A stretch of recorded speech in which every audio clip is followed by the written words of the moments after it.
So vector algebra, भाई science के student को तो पता ही है तुम्हें वेक्टर क्या होता है, फिर भी थोड़ा सा एक बेसिक कंसेप्ट के इंट्रोडक्शन दे दूंगी मैं आपको। देखो हम बात कर रहे हैं किसकी, मैथ्स की। मैथ्स में एवरीथिंग इज फॉर मेजरिंग, हर चीज में हमारे पास में क्या आता है कि हम चीजों को जो है वो मेजर करते हैं। अब जब उनका मेजरमेंट आप करते हैं तो आपने पढ़ा हुआ है कि जो मेजरमेंट है उसमें कई बार हम साइंस में मेजरमेंट करते वक्त, ऑब्जर्वेशन करते वक्त दो चीजों का ध्यान रखते हैं, एक होता है मैग्नीट्यूड एंड दूसरा होता है आपके पास में डायरेक्शन, राइट।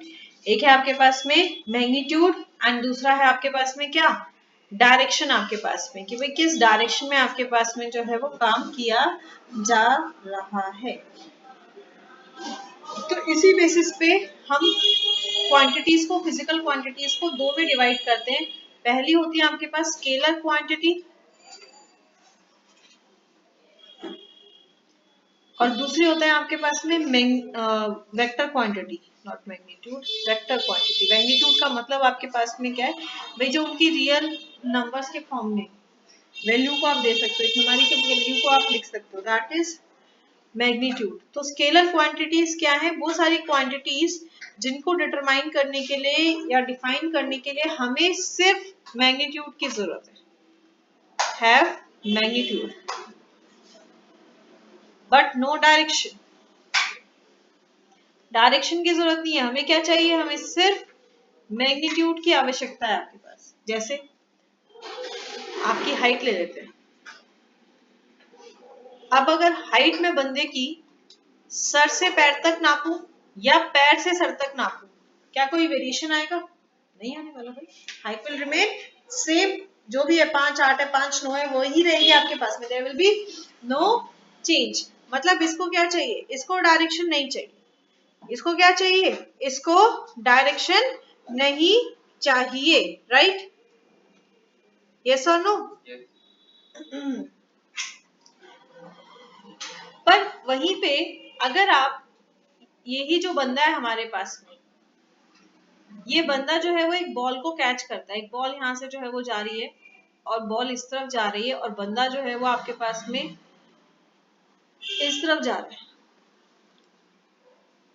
बंदे की डायरेक्शन क्या है आपके पास में, let this point be A and this point be B. Person is running towards A और moving towards A and the ball is moving towards B. अगर इसको बॉल को चेज करना तो उसको अपनी डायरेक्शन बदलनी पड़ेगी और डायरेक्शन बदलेगा तो उसकी स्पीड भी बदल जाएगी, उसकी स्पीड भी क्या होगी आपके पास में, बदल जाएगी। जैसे होता है ना, आप देखते हो भाई वो फील्ड में फील्डिंग कर रहे हैं आपके पास में, और अगर जो है वो फील्डर के पास स्ट्रेट फॉरवर्ड बॉल आती है, वो फटाक से जूम करके शॉट मार लेगा, इन सेकेंड्स की विकेट उड़ गई आपके पास में।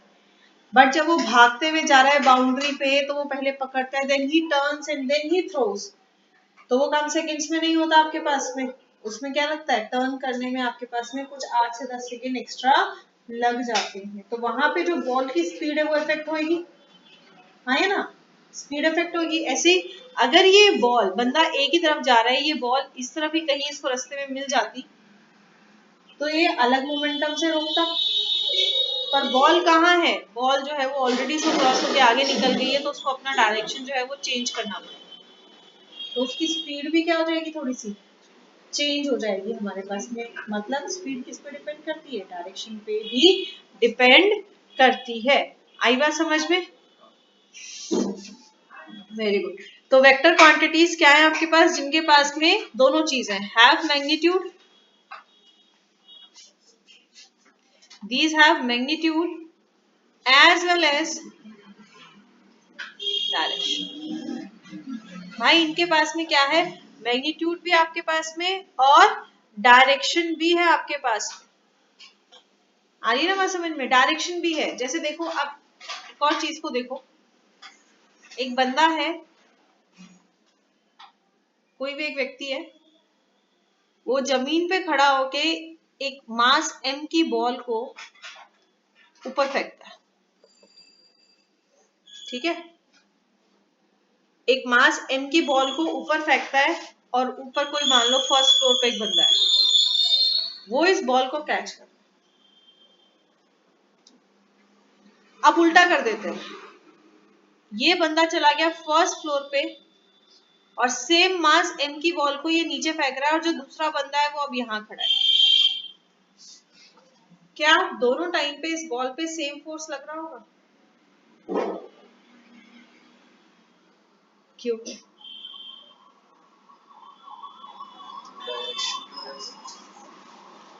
डायरेक्शन की वजह से क्या होगा, एक तरफ ओपोजिंग फोर्स है, एक तरफ अट्रैक्टिंग फोर्स है।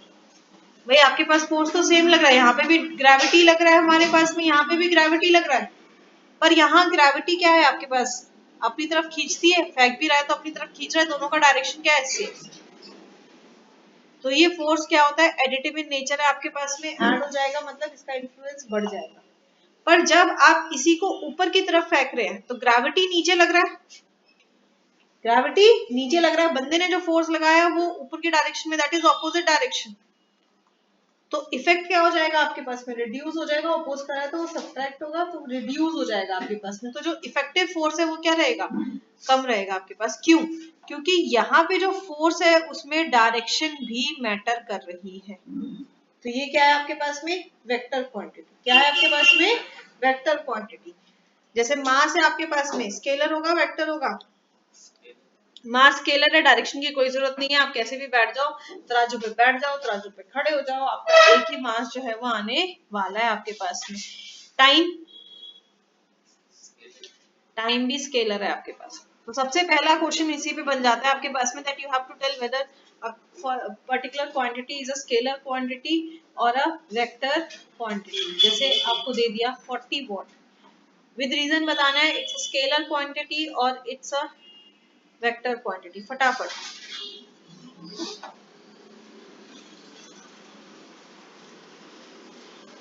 बताइए, ए 40 वॉट स्केलर क्वांटिटी है वेक्टर क्वांटिटी है? 40 वॉट आपके पास में, 40 वॉट क्या है, स्केलर क्वांटिटी। बहुत अच्छे। वॉट किसका यूनिट है, वॉट यूनिट होता है पावर का। वॉट किसका यूनिट है आपके पास में, वॉट यूनिट है आपके पास में पावर का। क्या है ये, स्केलर क्वांटिटी। ओके, 20 मीटर पर सेकेंड स्क्वायर,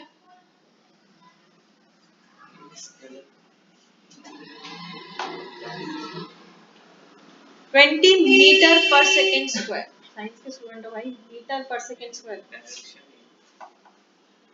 उसकी खुद की नहीं होती। व्हाट इज मीटर पर सेकेंड स्क्वायर, किसकी यूनिट है?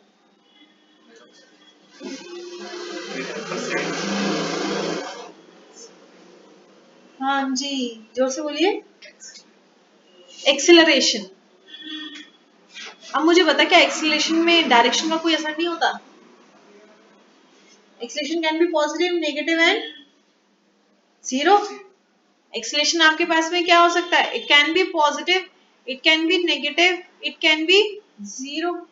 पॉजिटिव कब है आपके पास में, भाई जब आपके पास same in the direction of force है, तो पॉजिटिव एक्सेलरेशन होता है आपके पास में।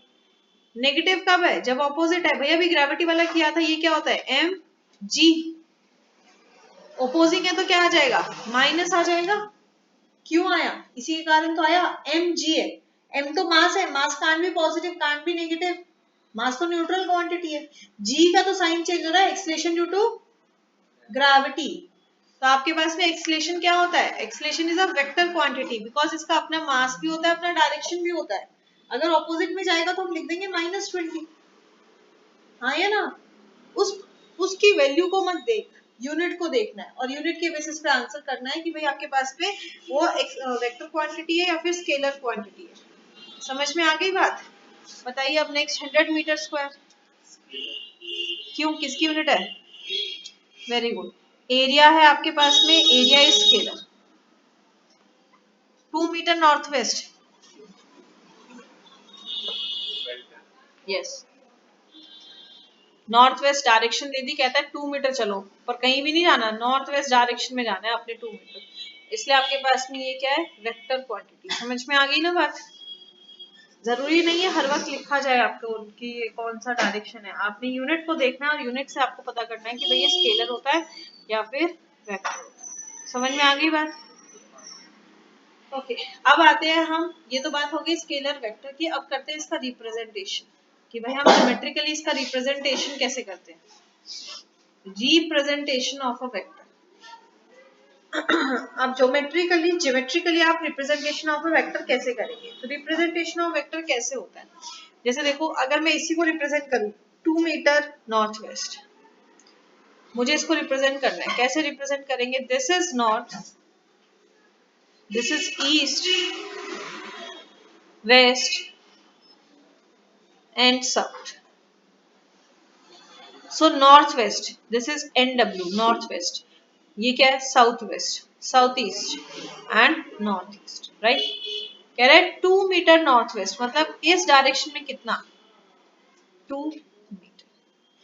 तो जिस डायरेक्शन में होगा आपके पास में, उस डायरेक्शन में हम क्या कर देंगे? एक एरो लगा देंगे, राइट। क्या कर देंगे? एक एरो लगा देंगे, ए वेक्टर। कैसे रिप्रेजेंट करेंगे? इस तरीके से आप इसको जो है वो रिप्रेजेंट करोगे। अगर 2 पॉइंट के बीच में बना दिया मैंने भाई, वो तो उसका कंपोनेंट हो जाएगा। अभी तो वेक्टर रिप्रेजेंटेशन कर रहे हैं सिर्फ। ये क्या हो गया? A B vector. क्या हो गया आपके पास में? ए बी वेक्टर आपके पास में, ठीक है। अगर इसका मैग्नीट्यूड स्मॉल से लिखते हैं, आई am not writing the magnitude, ये मैग्नीट्यूड नहीं है। मैंने मैग्नीट्यूड लिखा तो डायरेक्शन नहीं आएगी। ये तो मैंने वेक्टर को रिप्रेजेंट किया है ना, इसलिए मैंने लिखा ए वेक्टर। ये इसकी डायरेक्शन को बता रहा है, ठीक है। ये जब मैंने लिखा दैट इज मैग्नीट्यूड, कि मैं सिर्फ मैग्नीट्यूड की बात कर रही हूँ, मैग्नीट्यूड को स्मॉल में लिखते हैं। समझ में आ रही है बात? मतलब मैंने लिखा A B vector is equals to A, तो उसका मैग्नीट्यूड कितना है? स्मॉल ए। मैग्नीट्यूड कितना है? स्मॉल ए। समझ में आ गई बात? अच्छा, अगर ये ए बी वेक्टर है, no, this was not AB vector, this is BA vector का representation। क्यों? ये होता है इनिशियल पॉइंट। तो मेरा वेक्टर कहाँ था? B से A तक था आपके पास में, तो इनिशियल पॉइंट। अगर मैं AB वेक्टर को लिखूंगी A to B, this is AB vector, ठीक है। मतलब पहले हमेशा लिखते वक्त हम लिखेंगे इनिशियल पॉइंट को, और ये दूसरा वाला क्या कहलाएगा? Terminal point. This is known as terminal point. Basic वाले फंडे, आपको बेसिक वाली चीजें बता रही हूँ आपके पास, ठीक है। और ये जो एरो है ये डायरेक्शन को बताता है। लाइक इसी वेक्टर का अगर मान लो मुझे रिप्रेजेंटेशन यहाँ पे इसका मैं करूँ, एक तो रिप्रेजेंटेशन हो गया BA वेक्टर, डायरेक्शन को बता रहा है। दूसरा मैं कैसे लिख सकती हूँ? बाई चांस मैंने अगर A भी लिखा हुआ है कि B to A, initial point क्या है? B से A। समझ में आ रही है बात? MCQ में आ सकते हैं आपके पास में, ध्यान रखना है कि BA भी करेक्ट आंसर है। तुम्हारे पास ऐसे MCQ में ऐसे क्वेश्चन आ गया, कहता है ये आपके पास PQ, which of the following represents the vector correctly, कहता है।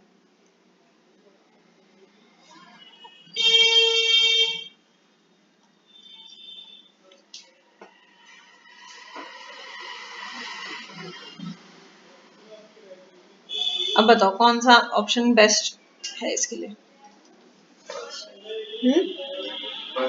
गलत कर दिया, तभी तो मैं पूछ रही थी बेटा, इसलिए तो पूछा। देखो PQ वेक्टर क्या है आपके पास? That means P is initial and Q is terminal. Correct बात है। ये लिखा मैंने आपके पास में, तब भी वही बात है आपके पास में, P is initial and Q is terminal point, मतलब ये भी सही है। That means fourth, both 1 and 2। समझ में आ रही है बात? इसीलिए ये चीज समझाई अभी मैंने। तो देखो ना, आंखें भगवान ने देखने के लिए दी हैं, काहे बटन बना के बैठे हो? देखो बेटे, ये तो एक्सक्यूज हो गया, गलती करने के बाद एक्सक्यूज देने वाली बात हो गई है। एक्सक्यूज नहीं चाहिए हमें। अच्छा, समझ में आ गई बात? एक बार और देख ले ताकि दोबारा गलती ना करे। मैंने अगर लिखा A B, then A is initial, if A is initial point and B is terminal point, तो इसके रिप्रेजेंटेशन हो सकते हैं A B वेक्टर या फिर BA वेक्टर, लाइक दिस। समझ में आ गई बात? और जो इसके बीच की लेंथ है, इनिशियल और टर्मिनल के बीच का जो लेंथ है, ये कहलाता है इसका मैग्नीट्यूड। जिसको मैग्नीट्यूड को हम स्मॉल से डिनोट करते हैं, लेट इट बी, मैं ए ना लेके अब मैं बी ले रही हूँ। मैग्नीट्यूड को क्या है, हमेशा हम स्मॉल से लिखते हैं, ठीक है। अब आते हैं हम टाइप्स ऑफ वेक्टर्स। आपके पास है कई तरीके के वेक्टर्स, टाइप्स ऑफ वेक्टर्स। सबसे पहले बात करते हैं हम zero vector. So what is a zero vector? What's a zero vector, बताइए। और direction, what can you say about the terminal and initial point? Very good, बहुत बढ़िया। जब भी वेक्टर को डिटरमाइन करो दोनों चीजें बताइए, डायरेक्शन भी बताइए, मैग्नीट्यूड भी बताइए। जीरो वेक्टर है, दैट मींस मैग्नीट्यूड क्या है आपके पास में? जीरो भाई, magnitude is zero. Magnitude zero है, इसका मतलब जो आप दो पॉइंट्स ले रहे थे इनके बीच की लेंथ क्या है? जीरो है। अगर इनके बीच की लेंथ तो जीरो होगी तो ये दोनों पॉइंट्स क्या करेंगे? कोइंसाइड करेंगे। सो इनिशियल असर्शन वगैरह के लिए क्वेश्चन इन्हीं में से घूम फिर के आते हैं।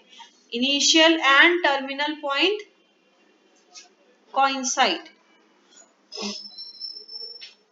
असर्शन रीजन में ऐसे ही आते हैं आपके पास में, बेसिक कंसेप्ट बेस्ड, इसीलिए मैं प्रॉपर डेफिनेशंस वगैरह समझा रही हूँ, ध्यान दीजिए आप। इनिशियल और टर्मिनल पॉइंट क्या करेंगे आपके पास में? कोइंसाइड करेंगे, तो उसे हम जीरो वेक्टर या फिर हम नल वेक्टर भी कहते हैं। क्या कहेंगे? जीरो वेक्टर या फिर नल वेक्टर आपके पास, राइट। कैसे डिनोट कर सकते हैं आप? भाई कोइंसाइड कर रहे हैं आपके पास में, जैसे ए कोइंसाइड कर रहे हैं, ए टू ए का distance, B B, B to B का डिस्टेंस आपके पास में, या आप सीधा लिख सकते हैं जीरो वेक्टर। आ रही बात समझ में? ये इसके आपके पास में बेसिक रिप्रेजेंटेशन आ गई आपके पास। नेक्स्ट आता है आपके पास unit vector. So tell me what's a unit vector?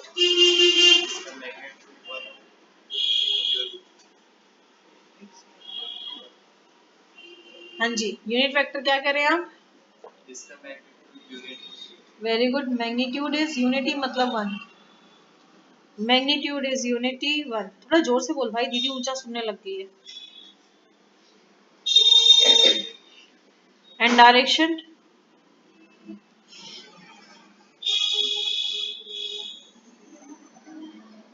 बोलो बोलो। डायरेक्शन को हम कैप से डिनोट करते हैं, लाइक दिस।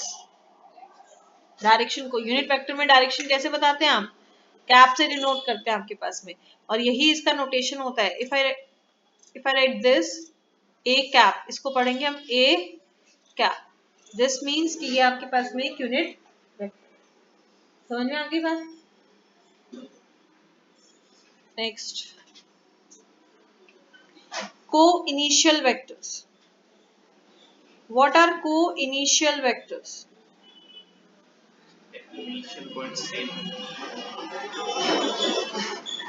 हाँ जी, दोबारा बोलिए। Very good, same initial point. दो या दो से ज्यादा वेक्टर्स आपके पास में जिनका इनिशियल पॉइंट क्या होता है आपके पास में? सेम है। जैसे if I have this,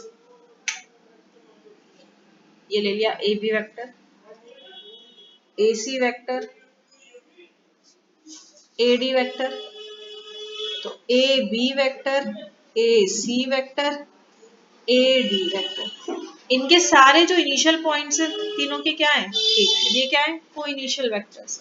magnitude से कोई लेना देना नहीं है। मैग्नीट्यूड में वेरी कैसे भी वेरी कर सकता है, लार्जली भी वेरी कर सकता है, स्मॉल स्केल पे भी वेरी कर सकता है। और ये क्या कहलाएंगे? को इनिशियल वेक्टर्स। क्या कहलाएंगे? को इनिशियल वेक्टर्स आपके पास में। क्यों? क्योंकि इनका इनिशियल पॉइंट्स क्या है आपके पास में? सेम है। आराम नाल बेटा जी, नींद आ रही है? नेक्स्ट है कोलिनियर वेक्टर्स। नहीं दिख रहे ना मच्छर? आ नहीं रहे ना? पहले ऐसे घूम रहे थे मच्छर, इंसान की सांस से ज्यादा यहाँ पे मच्छर घूम रहे थे, इतना तो असर कर दिया ये।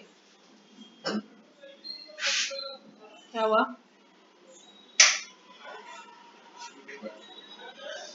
तू मुस्कुरा क्यों रहा है? अरे हम भी बता रहे हैं, हम भी मुस्कुरा लेंगे। मैं ये नहीं कह रही मत मुस्कुरा बेटा, मुस्कुरा, बट जरा हमें भी बता दीजिए ऐसी क्या बात हुई, हम भी मुस्कुरा लेंगे। 2 ml खून अपना बढ़ा लेंगे भाई। है ना, मैं मतलबी हूँ, मैं खून चूसता हूँ, मैं खून बढ़ाता नहीं हूँ बेटा। कल टेस्ट लूंगी फिर खून मैं चूसूंगी तेरा, फिर तेरी मुस्कुराहट गायब हो जाएगी और फिर मेरी मुस्कुराहट 200 वोल्ट की चमकेगी। 40 यप। हाँ जी वीरे। किसी वेक्टर्स जो किसी एक सेम लाइन के parallel. Very good. Collinear vectors और पैरेलल वेक्टर्स मतलब हम सेम की बात कर रहे हैं भाई। इसमें क्या है आपके पास में कि इनके मैग्नीट्यूड और डायरेक्शन से फर्क नहीं पड़ता। मैग्नीट्यूड या डायरेक्शन को मारो गोली, कहता है नहीं फर्क पड़ता। Magnitude direction regardless. ये क्या होते हैं आपके पास में? Parallel to same line.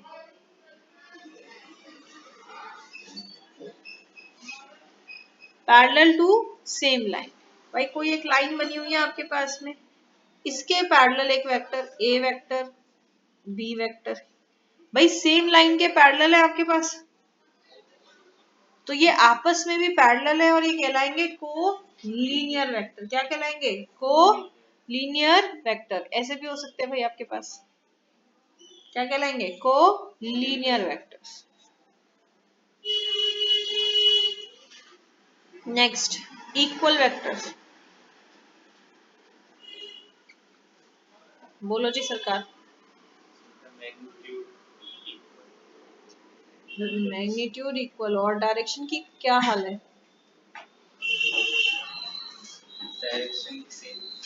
Direction yes,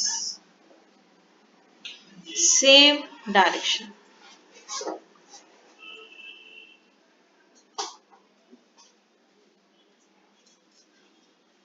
अरे कहाँ चला रहे? सेम डायरेक्शन, सेम डायरेक्शन, कोई दिक्कत नहीं है। इनिशियल पॉइंट क्या है, टर्मिनल पॉइंट क्या है, बट डायरेक्शन क्या होनी चाहिए? सेम होनी चाहिए। Like this A B vector,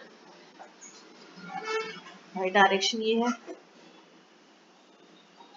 P Q vector, direction ये है। इसका मैग्नीट्यूड ए है, इसका मैग्नीट्यूड अगर बी है, तो अगर दोनों magnitude A equals to P और दोनों की डायरेक्शन भी क्या है? सेम, तो वो क्या कहलाएंगे? Equal vector. क्या कहलाएंगे? Negative of vector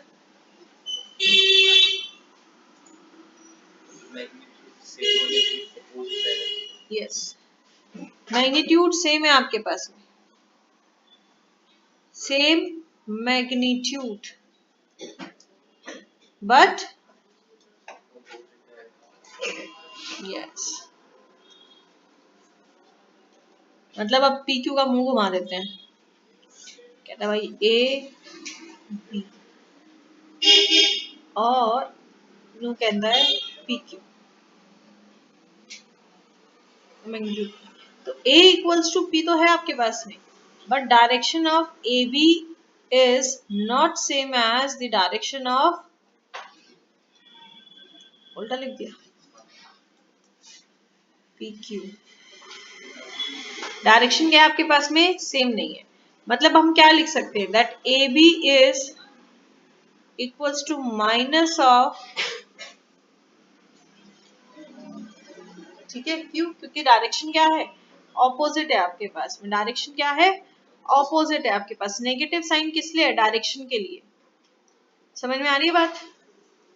okay, next आते हैं कोप्लेनर वेक्टर्स।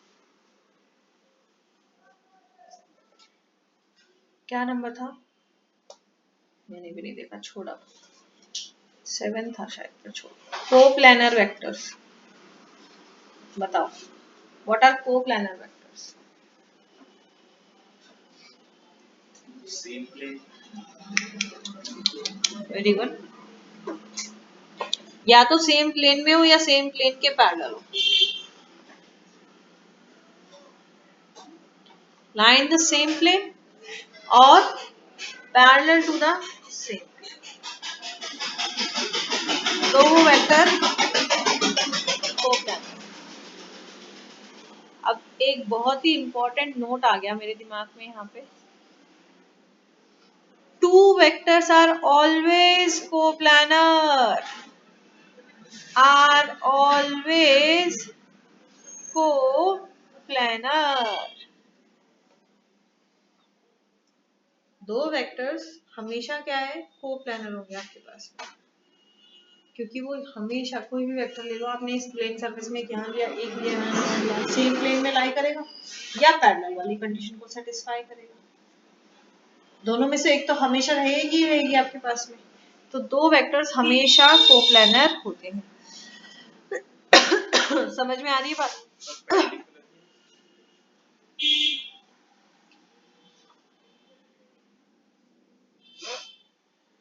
क्या कह रहे हैं, दोबारा बोलिए। तो वो कंडीशन तो आ जाएगी ना, लाइंग द सेम प्लेन। बात तो वही रहेगी ना, उसका इनिशियल पॉइंट उसी प्लेन में रहेगा ना, वो तो कभी जाने वाला नहीं वहां से। आई बात समझ में? इसीलिए दो वेक्टर्स हमेशा क्या होते हैं आपके पास, कोप्लानर तो होंगे। अच्छा, एक और चीज आई है दिमाग में नोट के साथ, free vector. What is a free vector भाई साहब?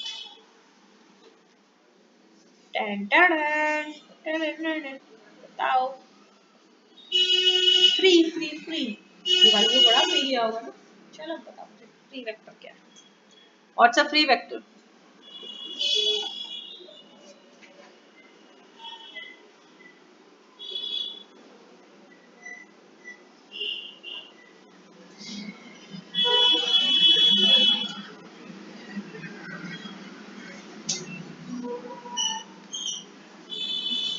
उड़ गए तो हम हमेशा जो स्टडी करते हैं, हम फ्री वेक्टर की स्टडी करते हैं। मींस अगर कोई वेक्टर है आपके पास में, उसकी value, if value of a vector depends only on its magnitude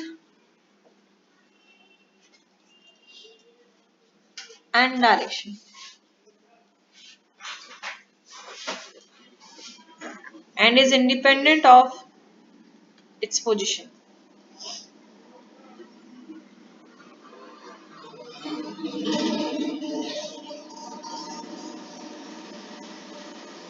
And it is free vector. भाई कोई वेक्टर आपके पास में जिसकी हम पोजीशन पे नहीं, हम सिर्फ उसके मैग्नीट्यूड और डायरेक्शन की बात कर रहे हैं, और उसकी वैल्यू भी चेंज होगी तभी जब उसका आपने मैग्नीट्यूड या फिर उसका डायरेक्शन चेंज कर दिया, तो वो क्या कहलाएगा, फ्री वेक्टर। क्या कहलाएगा, फ्री वेक्टर। समझ में आ गई बात? चल बेटे, क्वेश्चंस करा दिए, अब जरा दिमाग लगा के, नहीं सॉरी क्वेश्चंस कराए नहीं, कंसेप्ट करा दिए, अब जरा दिमाग लगा के इन सवालों के जवाब दीजिएगा।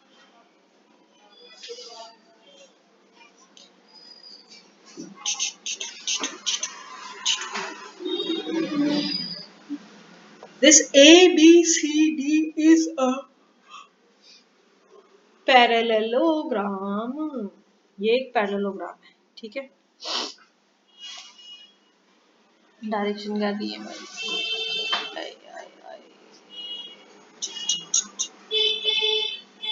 डायरेक्शन है अब इसका डी से सी डायरेक्शन है, ये ले लिया, अल्फा ले लिया, डी से डी वेक्टर, बी से A, let this B C vector, A B B नहीं लिखा ना, तो this will be B vector.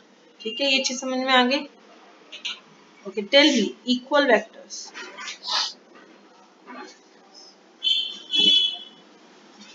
Collinear but not equal.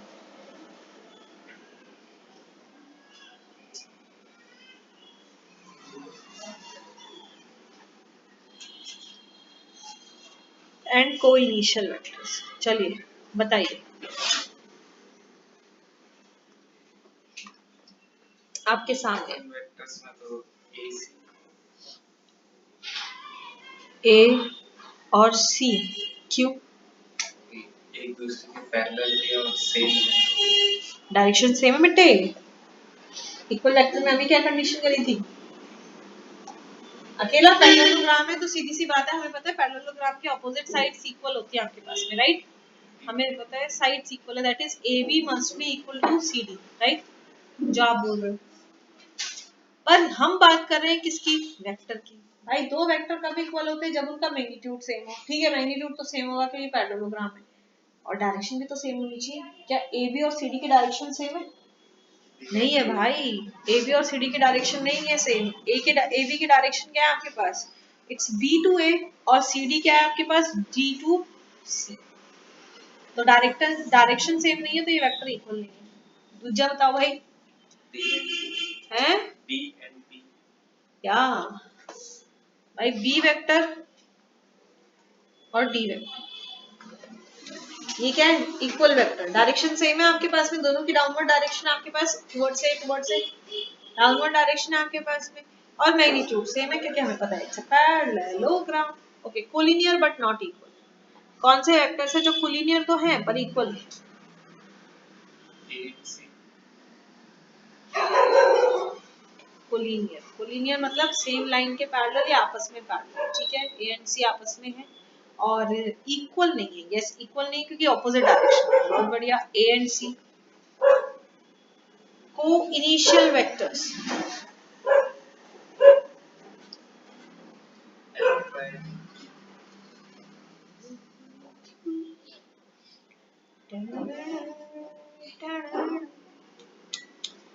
बताइए क्या बोल रहे हैं आप, alpha and B। Alpha alpha B, alpha B, alpha B, okay very good. भाई दोनों का जो है वो सी आपके पास इनिशियल है, और है कोई एक जोड़ा, A and B। Very good, D initial point दोनों का सेम है, और कोई है, किधर है बताओ, और कोई है? नहीं है, पक्का लॉक कर दिया जाए, है भाई, लॉक कर दिया जाए।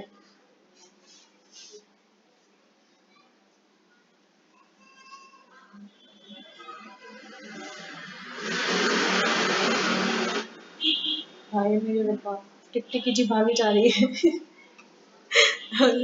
सही है, लॉक कर दूं? चलिए वेरी गुड, आप जीते अपने अगले कंसेप्ट का रास्ता।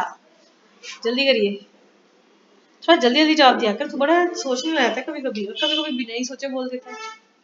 ओके, ये तो हो गया आपके पास वेक्टर्स। अब आते हैं हम पोजीशन वेक्टर्स पे। Position vectors, what are position vectors? आपके पास पोजीशन क्या हो गया भाई, आपने जो है वो कहीं पे उसको, जैसे आप कोई पॉइंट ले रहे हो ए बी सी डी, आपने कोई एक पॉइंट ले लिया, पोजीशन क्या होगी? हम मैथ्स में बोले मैथमेटिकली, तो एक्चुअली जो आपके पास कोऑर्डिनेट्स होंगे उसके, वो उसके पोजीशन वेक्टर्स कहलाएंगे। जैसे कि अगर आप थ्री डायमेंशन, ये क्या हो गया मेरे थ्री डायमेंशन प्लेन को, ये अपने से नहीं हटती है।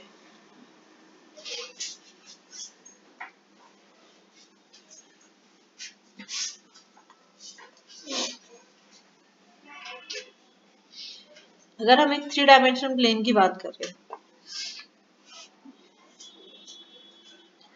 एक्स वाई और जेड, कोई एक पॉइंट ले लिया P, x comma y comma O से पी, हमारा जो है वो एक वेक्टर है। ओ से पी हमारे पास में क्या है, एक वेक्टर है। मान लो दिस इज आर वेक्टर, ठीक है, ये क्या है आपके पास में, आर वेक्टर। मीन्स हम बात कर रहे हैं ओ पी वेक्टर की या फिर आर वेक्टर की, जिसका मैग्नीट्यूड क्या होगा, what will be the magnitude. ये दो दंडे डाल दी, मतलब बात किसकी हो रही है, मैग्नीट्यूड की। Magnitude of O, this will be what, under root of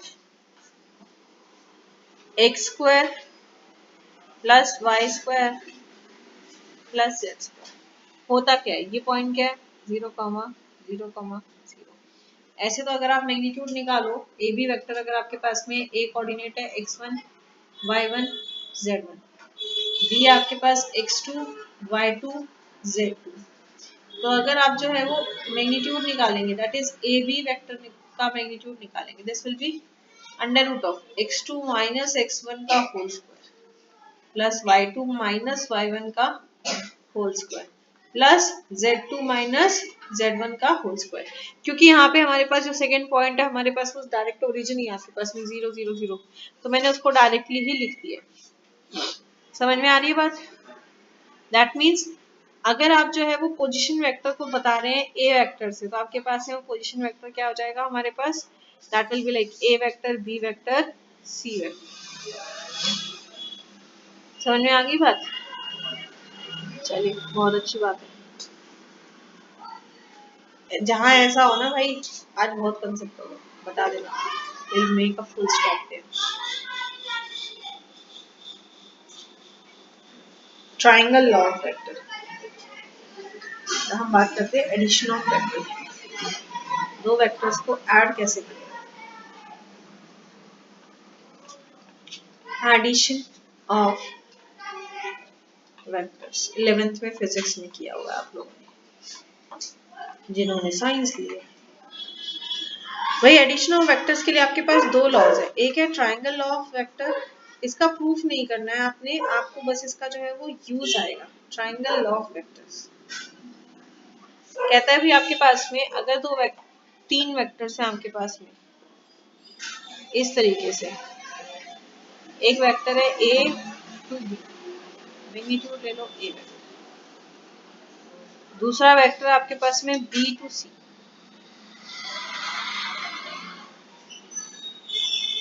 ये चीज ध्यान रखना आपके पास में, एक का हेड दूसरे का टेल होता है। मतलब अगर एक का टर्मिनल पॉइंट दूसरे का इनिशियल पॉइंट बन जाएगा तब आप लगाएंगे ट्राइंगल लॉ ऑफ वेक्टर आपके पास में, ठीक है। तो यहाँ पे क्या आ जाएगा आपके पास, this will be A to C vector हमारे पास, और ये क्या है, ये इनका रिजल्टेंट है आपके पास, डिनोटेड बाय सी, मैं सी लिख रही हूँ आपके पास, this will be C vector equals to A vector plus B vector.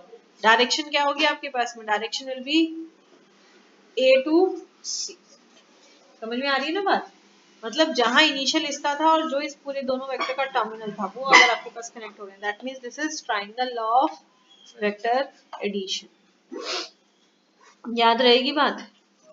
Proof नहीं करा रही हूँ बिकॉज प्रूफ आना ही नहीं है आपके इसमें, तो I am not making to you proof. Question देखते हैं, कहता है भाई ए बी सी आपके पास में वर्टिसेस एंड ट्राइंगल की डायग्राम बना रही हूँ, पर डायग्राम बना बनाया नहीं आएगा आपके पास, ये भी बता दो, आपको खुद से बनाना पड़ेगा। कहता है ए बी सी वर्टिसेस हैं आपके पास में एक ट्राइंगल ए बी सी की, कहता है then what will be the value of, या then find the value of, कहता है वैल्यू निकालो किसकी, A B vector plus B C vector plus C A vector, कहता है इनकी वैल्यू बताओ। अब जब इसने बोला आपके पास में कि that A B C are vertices of triangle, मतलब वो आपको डायरेक्शन बता रहा है। If it sets triangle A B C, question में दिया ए बी सी, डायरेक्शन क्या है, A to B, B to C and C to. समझ में आ रही बात? क्या बता रहा है वो, डायरेक्शन बता रहा है हमारे पास में। याद रहेगा कि उसने बताया कि आपको कैसे जाना है, ए से बी, बी से सी की तरफ जाना है आपके पास में। अच्छा, अब अगर इसमें मैं ट्राइंगल लॉ ऑफ वेक्टर लगाती हूँ, by triangle law of vector, तो अगर मैंने लगाया ट्राइंगल लॉ ऑफ वेक्टर मतलब ए बी का सम क्या होगा, ए से बी की डायरेक्शन एंड बी से सी की डायरेक्शन। तो अभी जो हमने लॉ ऑफ वेक्टर एडिशन किया उसके हिसाब से क्या होना चाहिए, दिस शुड बी दिस, हाँ है ना। इसका मतलब क्या होगा कि A C vector is equals to A B vector plus B C vector, यही होगा ना। A C vector equals to A B vector plus B C vector, पर हमें जो निकालना है वो क्या निकालना है, हमें इसका निकालना है। मतलब अगर मैं इसकी बात करती हूँ,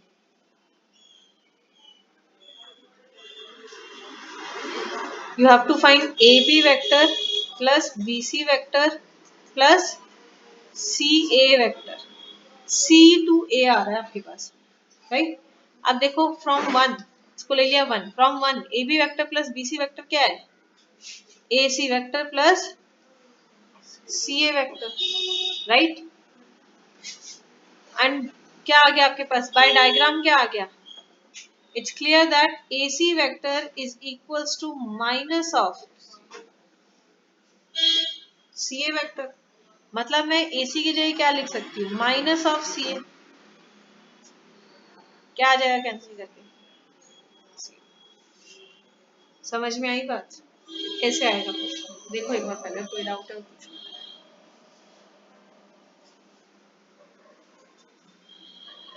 अरहान,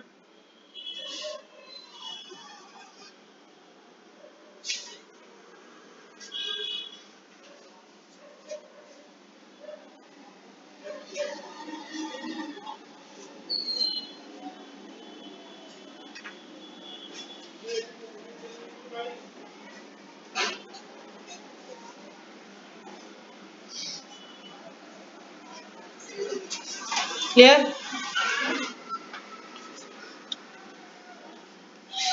एक क्वेश्चन और करते हैं, कंसेप्ट यहीं पे रखूंगी, कंसेप्ट और नहीं कराऊंगी, बस एक क्वेश्चन और करा रही हूँ। कह रहा है कि vectors drawn from the origin, पहले आप खुद से इसका डायग्राम बनाएंगे, vectors drawn from the origin O to the points A, B and C are respectively A vector, B vector and 4A vector minus 3B vector. Find AC vector and BC vector.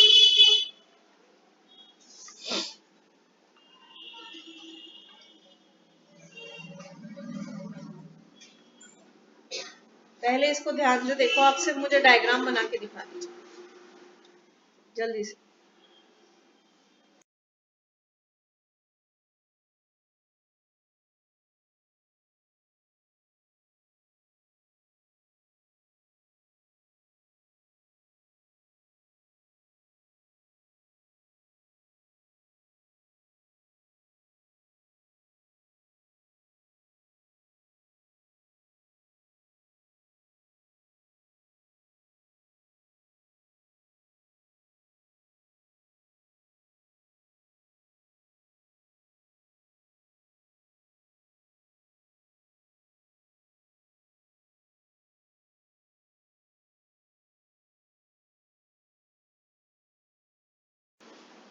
अच्छा पहले ना उठाया बनाऊंगा मैं बाद,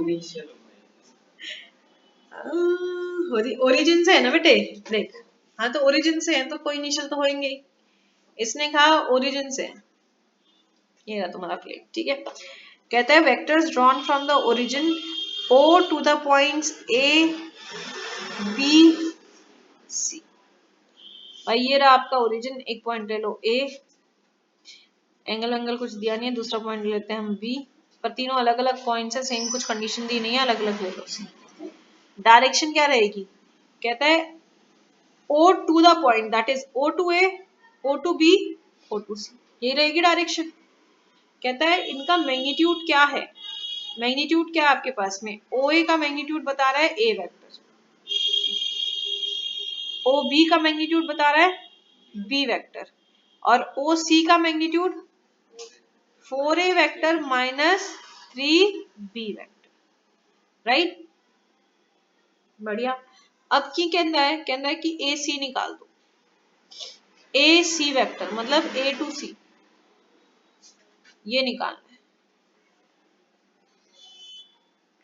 अब अगर आप इसमें ध्यान से देखो, मैं इस ट्राइंगल की बात कर रही हूं, तो O इनिशियल पॉइंट है, इसका टर्मिनल पॉइंट A,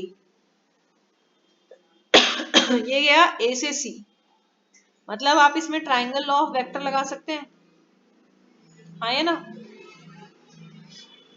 क्या होगा ट्राइंगल ऑफ वेक्टर की इक्वेशन बताओ।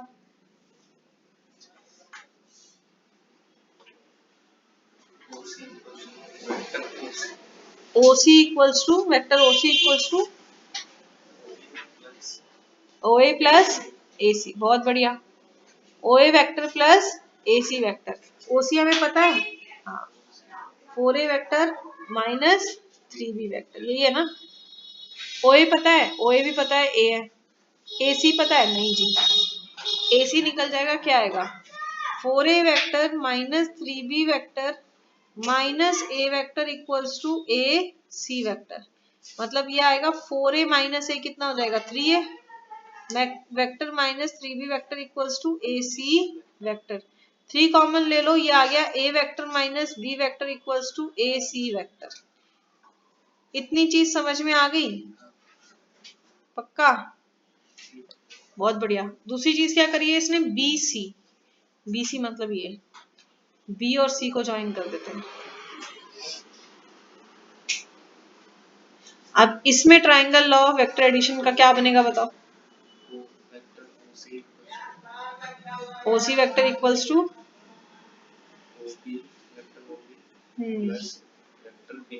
बहुत बढ़िया, वेरी गुड भाई। ओ इनिशियल है, बी टर्मिनल हुआ और बी से सी आपके पास में हुआ, तो ये हमारे पास दो वेक्टर्स हो गए जिनका एडिशन ओसी के इक्वल होगा। ओसी तो हमने निकाल लिया, क्या है 3 A vector minus B vector equals to O B कितना है, एसी निकाला है, ओसी निकाला है। Oops, I am so sorry, I made a mistake. मैं यहाँ लिख रही हूँ, this is O C vector equals to O B vector plus B C vector. O C कितना है 4a vector minus 3b vector. O B B C हमें निकालना है, तो 4a vector minus 3b vector माइनस b vector equals to bc vector.